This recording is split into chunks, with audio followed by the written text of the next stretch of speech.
बालाजी के लाड़ लड़ावे माता अंजनी। बालाजी के लाड़ लड़ावे माता अंजनी।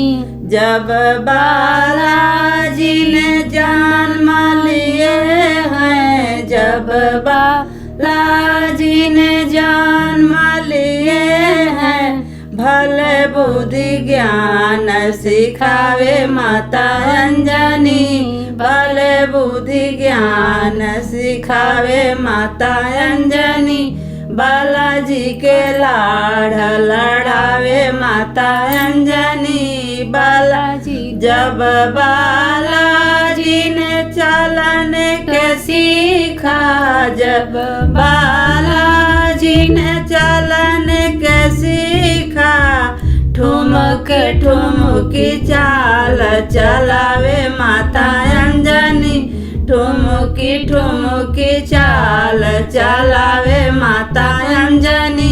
बालाजी के लाड़ लड़ावे माता अंजनी।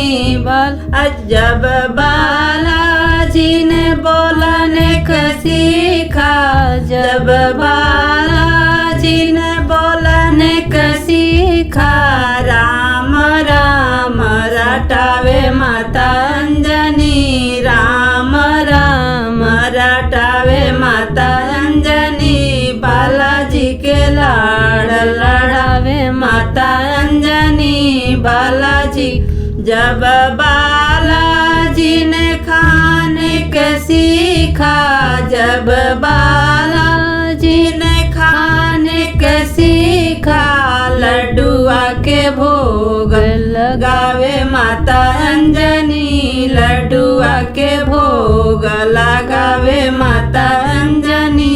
बालाजी के लाड़ लड़ावे माता अंजनी। जब बालाजी ने पढ़ने के सीखा, जब बालाजी ने पढ़ने के सीखा, सीताराम रटावे माता अंजनी। सीताराम रटावे माता अंजनी।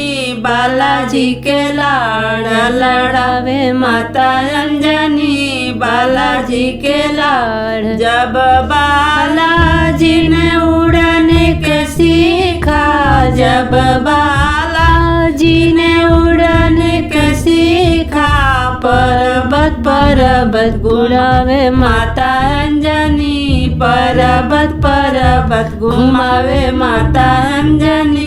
बालाजी के लाड़ लड़ावे माता अंजनी। बालाजी के लाड़